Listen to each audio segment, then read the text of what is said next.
यहाँ तो कनाडा के प्रधानमंत्री ट्रूडो ने एक आतंकी के लिए भारत और कनाडा के रिश्तों को ताक पर रख दिया। ये वही आतंकी था जिसके प्रत्यर्पण की मांग भारत कई बार कनाडा से कर चुका था और अब उस भारत विरोधी गतिविधि चलाने वाले हरदीप सिंह निज्जर की हत्या के बाद उसके बेटे का एक बड़ा कबूलनामा सामने आया है। एक इंटरव्यू के दौरान उसने ट्रूडो के झूठ का पर्दाफाश कर दिया। खास रिपोर्ट आपको दिखाते हैं।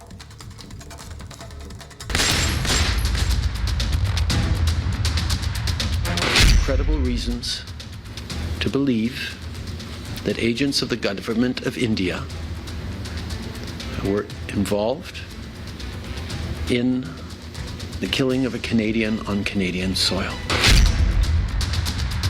ट्रूडो के बेतुके बयान से भारत और कनाडा के रिश्ते अब तक के सबसे खराब दौर में पहुंच गए हैं। प्रधानमंत्री जस्टिन ट्रूडो के न्यूयॉर्क में भारत पर लगाए गए आरोपों को दोहराने के बाद दोनों देशों के संबंध सुधरने की जगह और बिगड़ते जा रहे हैं। आतंकवाद का साथ देने वाले कनाडा के पीएम बार बार खालिस्तानी हरदीप सिंह निज्जर की हत्या का आरोप भारत पर मढ़ रहे हैं। अंतर्राष्ट्रीय स्तर पर भारत की छवि बिगाड़ने की साजिश में अब खुद ट्रूडो चौतरफा घिरते नजर आ रहे हैं। खालिस्तानी आतंकी हरदीप सिंह निज्जर के बेटे बलराज सिंह निज्जर के कबूलनामे के बाद कनाडा के पीएम की दुनिया के सामने पोल खुल गई है।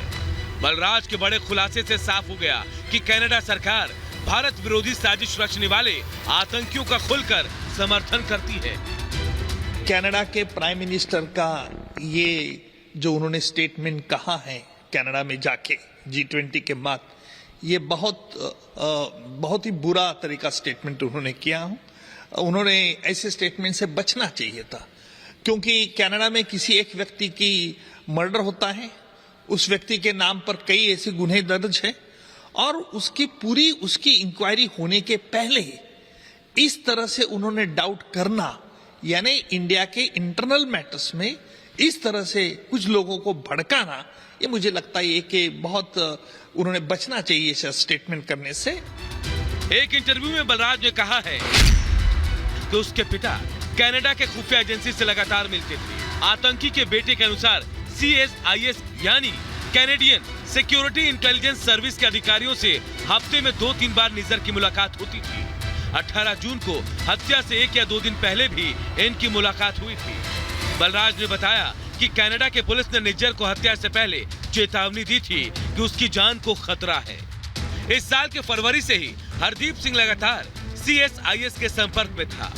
अब ऐसे में सबसे बड़ा सवाल ये है कि आखिर भारत के खिलाफ अभियान चलाने वाले एक आतंकी से कनाडा के खुफिया एजेंसी को क्या मिल रहा था। सुरक्षा अधिकारियों का खालिस्तानी आतंकी निज्जर के साथ मिलकर काम करना ये दिखाता है कि कनाडा की सरकार भारत विरोधी लोगों को अपने देश में शरण दे रही है।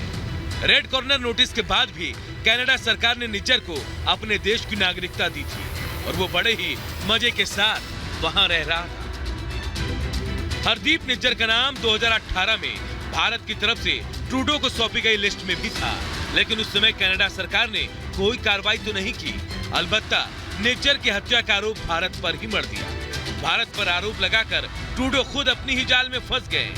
दुनिया में कनाडा की छवि अब आतंकियों, गैंगस्टर और चरमपंथियों की शरण स्थली के रूप में भी बन रही है।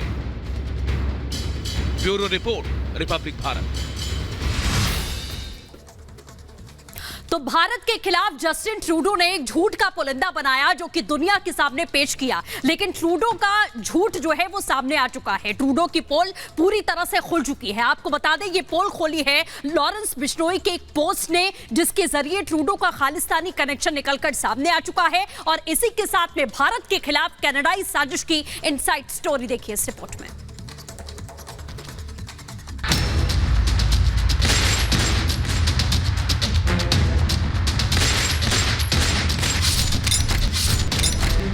क्या कनाडा के प्रधानमंत्री जस्टिन ट्रूडो खालिस्तानियों के लिए मददगार हैं? क्या कनाडा के पीएम को खालिस्तानियों से प्यार है? क्या जस्टिन ट्रूडो कनाडा को पाकिस्तान बनाना चाहते हैं? ये वो सवाल है जो इन दिनों हर भारतीयों के दिलो दिमाग में उठ रहे हैं, क्योंकि अब जस्टिन ट्रूडो के झूठ की पोल की कड़ियां एक के बाद एक खुलती जा रही हैं। सामने आता जा रहा है वो पुलिंदा जो कनाडाई पीएम ने भारत पर मढ़ा था, और अब ये सब सामने आया है एक पोस्ट के बाद। वो पोस्ट जिसने जस्टिन के झूठ को दुनिया के सामने लाकर रख दिया। वो झूठ जिसे जस्टिन ट्रूडो भारत पर बेवजह मर रहे थे। जिस खालिस्तानी आतंकी हरदीप सिंह निज्जर की हत्या को लेकर कनाडाई पीएम जस्टिन ट्रूडो ने भारत की खुफिया एजेंसी रॉ पर शक जताया है, उसका दूध का दूध और पानी का पानी हो गया। कनाडा का भारत पर आरोप पड़ना जारी ही था कि इसी बीच 20 सितंबर को कनाडा में एक और खालिस्तानी आतंकी सुखदुल सिंह उर्फ सुक्खा दुनेके की हत्या हो गई। सुक्खा दुनेक देविंदर बम्बिहा गैंग से जुड़ा खालिस्तानी आतंकी था। सुक्खा खालिस्तानी गैंगस्टर अर्श डल्ला का राइट हैंड माना जाता था। जैसे ही कनाडा में सुक्खा की हत्या की खबर फैली, अचानक सोशल मीडिया पर एक पोस्ट सामने आ गई। ये पोस्ट पंजाब की जेल में बंद गैंगस्टर लॉरेंस बिश्नोई के नाम से बने एक अकाउंट से लिखी गई। पोस्ट इंग्लिश लेटर्स में थी लेकिन भाषा पंजाबी, और इसके साथ इस पोस्ट में और गैंगस्टरों को धमकी दी गई कि वो जहां मर्जी भाग ले, उन्हें पाप की सजा जरूर मिले।